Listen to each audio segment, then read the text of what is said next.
Today is episode 2 of rebuilding Manchester United on FC25.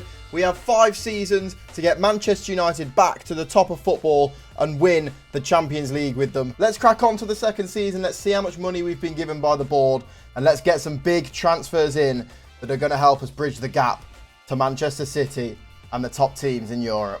In terms of budget then, come on, please. We need big. We need big. £149 million.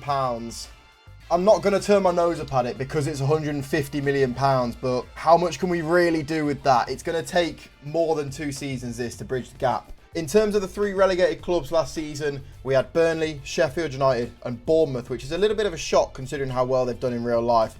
There's one player that I really want from Bournemouth. In real life, he's gone to Liverpool. In the game, he's still here. It's Milos Kerkez, market value of £41 million.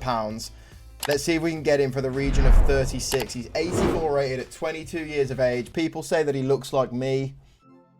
They want 55 for him. You see what I mean? £55 million.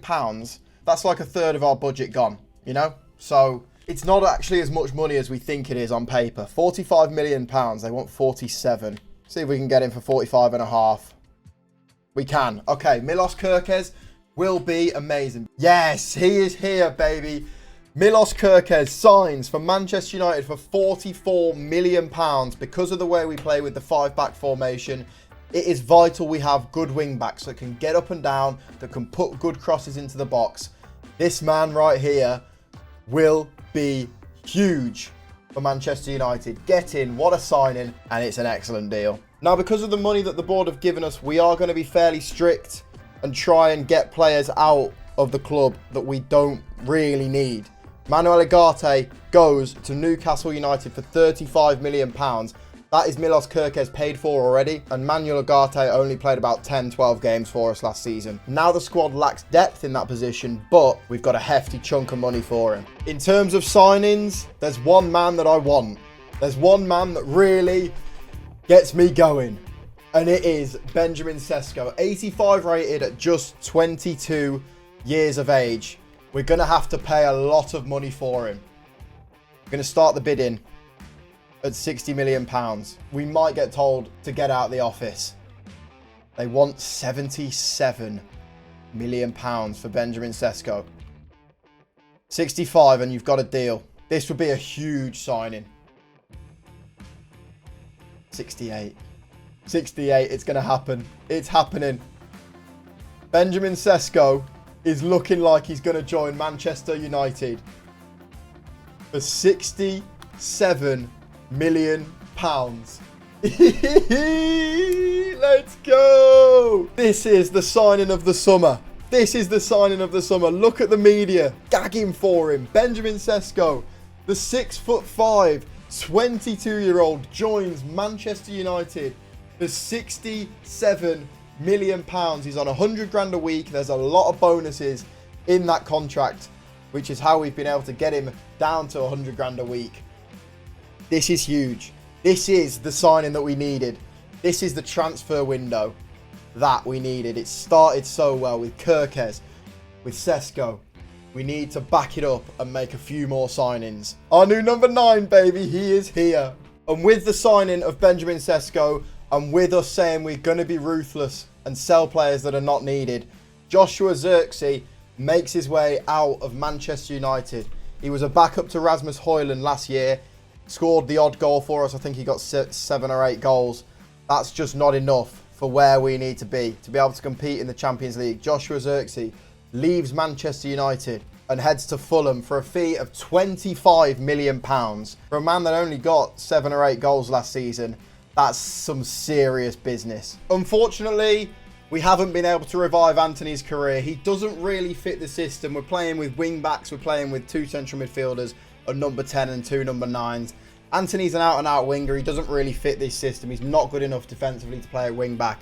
We've gone and shipped him off to Crystal Palace, I think it is, for just over £20 million. I'm absolutely fine with that. So the squad was looking a little bit bare with sales of Malacia, Zirkzee, Antony. So we've gone out and signed what will be a good squad player in Lucas Paqueta. He joins from West Ham United for only £14 million.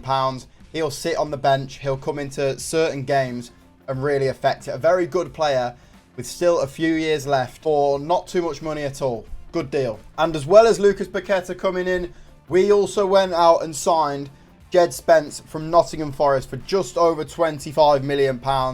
A right wing back that is explosive, that's good on the ball, that will get forward. And just like Kirkez on the left, that will bring us lots of success down that right-hand side. With Spence, Kirkez, Mazraoui, Shaw, Dallo, that's a good crop of fullbacks to choose from. Now, this ordinarily is something that I would never, ever do, but rivals Liverpool have come in with a £65 million bid for 31-year-old Bruno Fernandes. Now, he is our captain, he is our talisman, and in real life, A, Liverpool would never come in for him, and B, Manchester United would never accept it. But if we can get £85 million for a 31-year-old who is on the down, who is a central midfielder, who is not vital. Oh my days, they've bid 80. They've bid 80. What do I do? Think of the player that we could replace him with for £80 million. We could be getting the best central midfielders in the world, but he's Bruno Fernandes. What do I do? Give us 85. Come on, Arnie. They're going to meet us for £85 million. I don't know if that was the right thing to do. Oh, shit. I don't know if that was the right thing to do or not. We're only 2 weeks away from the start of the Premier League season as well. Oh, I don't know. You're probably screaming at me in the comment section. The amount of comments that have just been typed now after seeing that is probably gone through the roof. Bruno's gone. I don't know if that was the right thing to do or not. He's a club legend. They were close to selling him in real life, and then he said he wanted to stay. £85 million for Bruno Fernandes. This is the last time he steps out of Carrington. He's going to Liverpool, and we're getting £85 million for him. Maybe I should have gone a bit higher. Maybe I should have put 95, 90. Oh, I don't know. It said a B price rating. What was the... Oh, I could have got 93 for him. Shit! I said Benjamin Sesko would be the signing of the summer. We might have to rethink that, because we are going to put £90 million on Vitinha's head. They want 135. Oh, wow. I don't think that was the right thing to do. Looking back, I don't think that was the right thing to do. We just can't go any more than £110 million. Oh, my days, I've accepted it. Oh my days, I've accepted it. He would be the perfect replacement. He's Bruno Fernandes 2.0. He's in! Vitinha is in! Our Bruno Fernandes replacement. Bruno Fernandes out. 31 years of age. £85 million. Vitinha is in. 26 years of age. £110 million. When I said there was going to be change this summer, I didn't imagine it would be change like this. Our club captain is gone, but we have one of the most talented number 8s in the world in a Manchester United shirt. Vitinha, Benjamin Sesko, Milos Kirkez. It's been a serious transfer window. Potentially a Champions League winning transfer window for Manchester United. The first game of the season sees Manchester United take on Luton Town at home. Newly promoted Luton Town come to Old Trafford, and you can see there Hulmand leads the team out. There's no more Bruno Fernandes. He's been replaced with Vitinha. De Ligt's got a tifo. The crowd are behind us. They are so excited for the start of the new season. The second season of this challenge starts with Andre Onana in goal, Jed Spence, Thomas Araujo and Milos Kirkez in as new signings. Vitinha, Hulmand, Cunha, Mbeumo and new man Benjamin Sesko lead the line. It's going to be a tremendous season. I cannot wait. Let's get it. Kirkez. Sesko for his first goal in a Man United shirt. It's there. 5 minutes in. Benjamin Sesko. £70 million is so worth. They will go down this season, so we can't get too ahead of ourselves. But what a start. 5 minutes into his Manchester United debut, Benjamin Sesko gives us the lead. Oh, look out. Carlton Morris has put it in the bottom corner. Oh, my life. What a start. What a start to the season. We've conceded to Luton Town. Maybe we're not as good as I thought we were. De Ligt! Oh, I don't know. He's found himself in the box. He's been up there from a corner and he stayed up there. And he rifles United back ahead. Come on, great move. Onana. Oh, Andre Onana, what have you done? What on earth have you done, Onana? That is woeful goalkeeping. He was good for us last season. If he's going to start playing like this, there's going to be serious, serious questions. He's beaten his near post. That's a very, very Onana goal to concede. Cunha. Cunha can beat his man. And it's going to go in somehow. I don't know how. I don't care how. It's not Matheus Cunha that scored it, but we're ahead again. Come on. I can't believe it's taken this much to beat Luton Town. But it was a huge win if we can get it. Oh, and Mbeumo. Brian Mbeumo. 4-2. Game over. 3 points on the opening day of the season. Come on. Great start. Just about great start, but great start. So with just 1 hour of transfer deadline day remaining, our business is done. We have had an absolutely tremendous window, if I do say so myself. In terms of moves, there were some serious moves. Kirkes, Sesko, Paqueta, Spence, Vitinha all arrived at Manchester United in our bid to go one better and win the Premier League and potentially challenge for the Champions League. Bruno Fernandes, Joshua Zirkzee, Anthony, Malacia, Ugarte, all left. So all in all, I think it's been a very, very good transfer window. And if we do need to do some business in January, we still have 60 million in the bank. We've spent 310 million pounds. And with that, the transfer window comes to a close. It's now up to the players. It's now up to Ruben Amorim to go and do the business on the pitch and get us into a position where we can challenge. And do the business on the pitch, they did. We started incredibly, both in the Premier League and in the Champions League. Matheus Cunha and Brian Mbeumo were combining. But not only that, we had Benjamin Sesko, who was there to score the goals when we needed them most. Wins against Arsenal, West Ham, Forest, Everton. Every team we played, we beat. We felt unstoppable. And we were able to carry that form over into the Champions League with big wins against Lyon, Napoli and other big clubs in Europe. It finally felt like we were getting somewhere. We finally had the squad depth to compete on all fronts. And not only did we have the squad depth, we had the quality. Look at this goal. That is a tremendous football goal. But just as we were going from strength to strength, disaster struck. We've encountered our first major issue of this save. Matheus Cunha, our number 10, was balling for us. He's picked up Achilles tendon rupture and he's out for 3 months. 4 goals, 2 assists in 13 games. But Manchester United have the test of all tests in European football. We go and face Real Madrid at the Bernabeu. Here we go then. Manchester United, Real Madrid at the Bernabeu. This is the big test of the season so far. We've started incredibly. Let's see if we can go to the Bernabeu and get something. Mount. Oh, it's Sesko! Benjamin Sesko, 8 minutes in! Gives Manchester United the lead of the Bernabeu. What a start. I don't know how that's fallen to him. Jed Spence won the header from the goal kick. It's just fallen to Sesko, who's put it in the back of the net. What a baller. It's his 3rd goal in 4 Champions League games. What a signing. What a start for Manchester United. Oh, no. Oh, no. It's Mbappe. Onana, I need you. What a save. Andre Onana. Oh, can find Mbeumo on the edge of the box.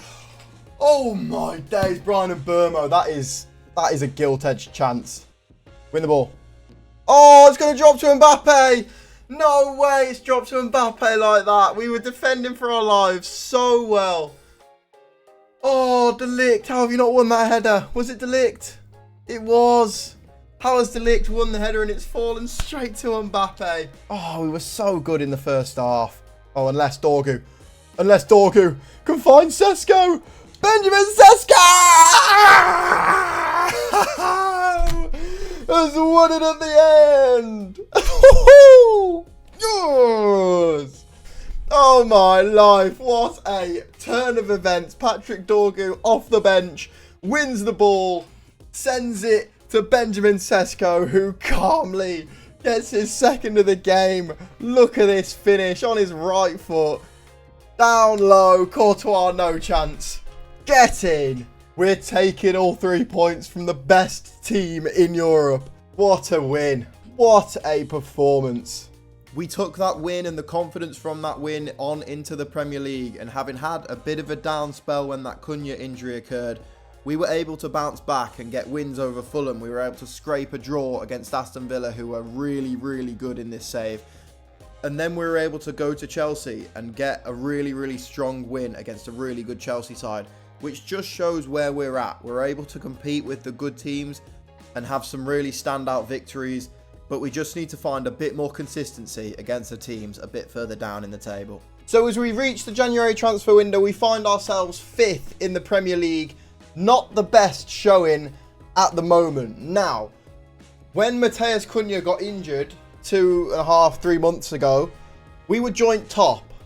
And since then, we have capitulated. Look at the goals scored. We've only scored 26 goals all season.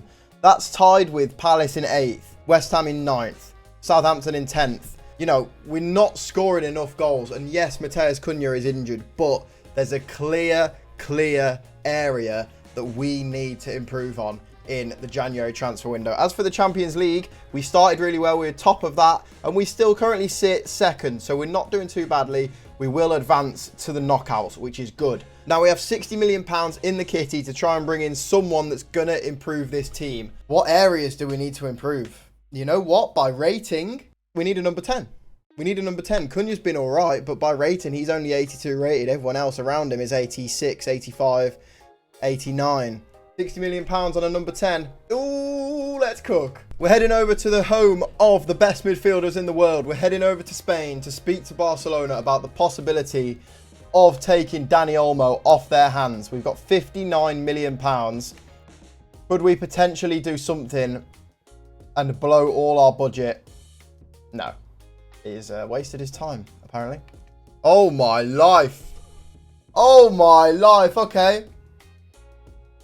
Wow. Our holding midfielder has gone to Arsenal.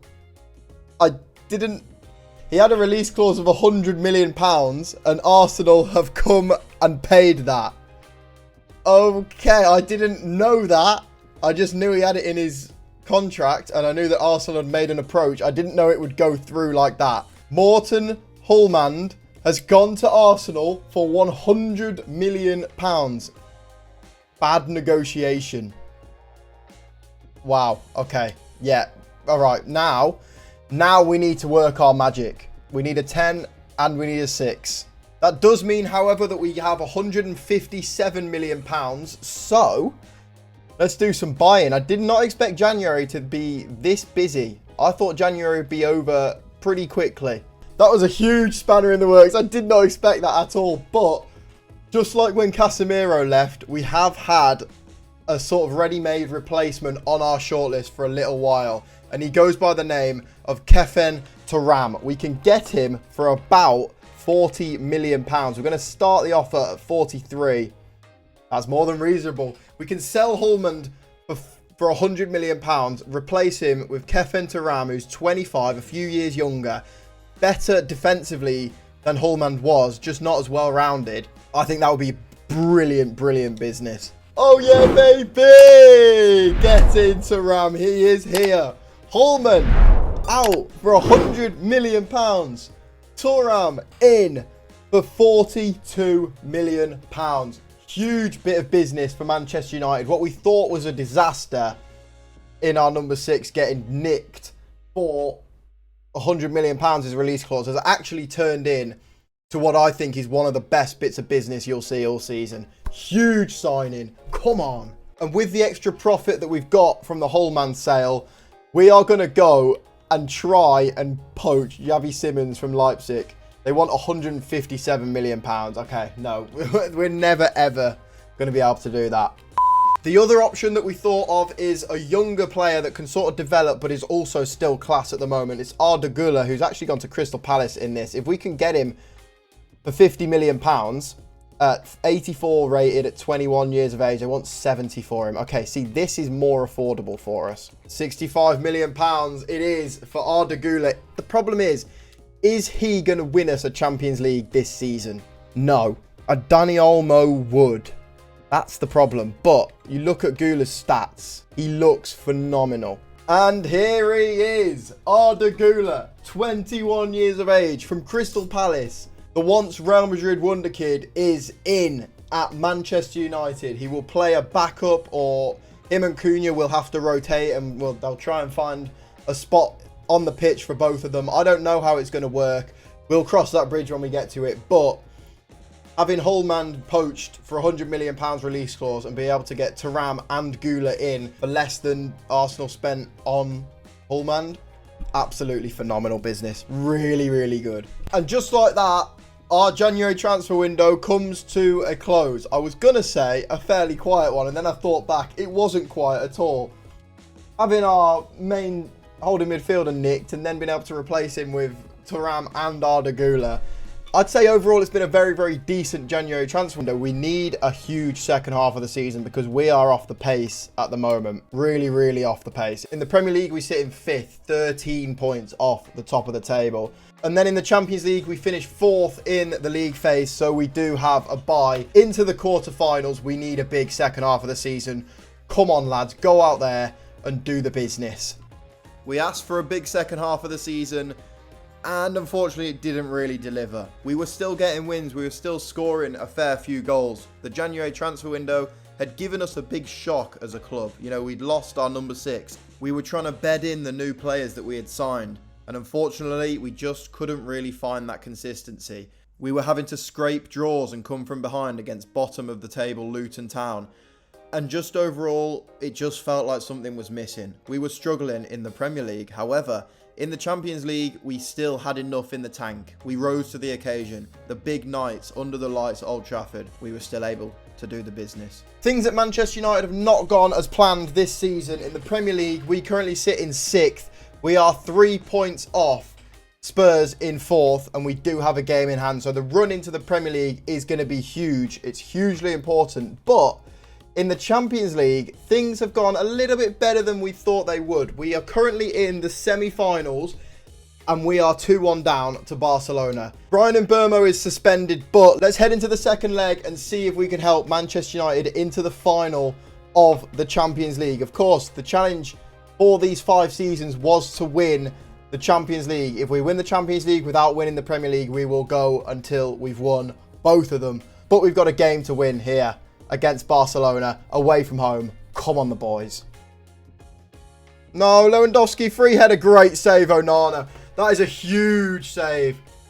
Oh, there's your opening. Benjamin Sesko, good save. Oh, my life, how have we not scored? Oh, my days. Højlund, Sesko! We're ahead. But more importantly, we're level on aggregate. Benjamin Sesko fires us ahead. Come on. Oh my life, we could be going to the final. We could be in the Champions League final. Güler, Thuram, Højlund, find Kirkez. Pull it back. Vitinha! Oh, what a chance, what a chance, what a chance. Oh, Vitinha. I didn't concede. What?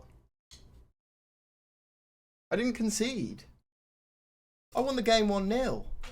So I've just sat here for the last 20 minutes bamboozled, and I've had to stop recording and go watch it back. But because I was playing that second leg against Barca on highlights, I won the game 1-0, and in the 90 minutes we drew 2-2 on aggregate. It simmed forward and did extra time automatically, and Barca scored, and all of a sudden I'm out of Champions League. I couldn't do anything about it. So we're not going to the final this season. I'm so annoyed and confused that it's done that, because I was just playing highlights, I was doing all right, and then all of a sudden it's gone 120 minutes and I'm out. Oh, fuck me sideways. It feels like it's ruined the series because, I don't know, man. I don't know. We need a big end to the Premier League. That's all we need. We need a big end to the Premier League. The result against Barcelona shocked the team again. We were low on confidence. We had to come from behind to draw against Leeds United. but we did get a vital win against Arsenal. We were running out of games and Champions League still wasn't secured. It was now or never. We faced Liverpool on the final day of the season, and it looks like our Champions League spot for next season is pretty much there. Unless we lose and Spurs win. We need to go to Anfield and we need to deliver a performance. Come on, boys. Now or never. Let's get into the Champions League again. Mistake. Go on, Sesko. He's just about still there. Good save. And Burmo. Oh, De Gula. Benjamin Sesko. It's not gone in. I don't know how it's not gone in. Vitinha. Sesko. De Gula. There you have it. It's a 0-0 draw against Liverpool. Nothing happened in the game. Spurs won, but importantly for us, we get a point, which is all that was needed for us to finish in the Champions League spots. Unlucky Tottenham Hotspur, you're a point behind us. We only conceded 39 goals all season. We had the best defence in the league. Unfortunately for us, we only scored 56 goals, which is just a few more than Wolves down in 8th. So the transfer window worked, but didn't work. We got to the Champions League semi-finals and unluckily, somehow, because of the game fucked me over, lost in extra time and I couldn't have a say on it. And we qualified for Champions League again in the Premier League. So not too bad all in all. As for the squad, Benjamin Sesko is up 2 ratings. He scored 33 goals in 61 games and got 8 assists. Brian Mbeumo, 17 goals, 7 assists in 46 games, class. Vitinha, who we brought to replace Bruno Fernandes at the start of the season, and has had a really, really good season with 15 goals and 8 assists. De Gula, 15 goals, 7 assists for us and Palace throughout the season. Very, very decent. Cunha, 6. De Ligt, 5. Højlund only 3. He's only played 18 games. Kirkes is up 2. Mbeumo's up 2. Thuram's up 1. De Ligt is up 1. Lisandro Martinez is up 1. The squad, all things considered, all in all, is doing really, really well. The FA Cup was won by Newcastle on penalties, which is crazy. The Carabao Cup was won by City. The Champions League is Barcelona versus PSG in the final, so potentially we do go on and lose to the winners of the competition. Arsenal won the Europa League and Newcastle are into the Conference League final. Pretty crazy. In terms of top goal scorers, Gyökeres, Solanke, Gordon, Nunes, Palmer. I think it shows where we were that we didn't really have someone in that top 5. Benjamin Sesko, 18 goals in the Premier League. Not a bad showing for him in his first season in English football. Martinelli only got 10 assists and won the top assist maker. That's nuts. Onana had the most clean sheets, which shows how good defensively we were, but just need some more firepower going forward. I hope and I pray that we can have a really good window again, and next season we can really push on and, you know, challenge for the league as we thought we would in this season. Bournemouth have 109 points in the Championship. They'll be coming up alongside Ipswich. I'm not sure who will come up through the playoffs. In Ligue 1, it was Stade Rennais beat PSG. Stade Rennais. All right, fair enough. Stade Rennais have won it. Leverkusen beat Bayern Munich too. Inter win the Serie A again. And then in Spain, it was, let me guess, Real Madrid, who just pipped Barcelona to it again this season. So that's where we're going to leave season 2. If you did enjoy, smash that like button. We've got 3 more seasons of this challenge to try and win the Premier League and the Champions League with Manchester United. We're not doing too badly. We've got £169 million in prize money from the Premier League. Hopefully that will go towards our budget and we can have another really, really good window. As always, comment your suggestions down below and I will see you soon in a bit.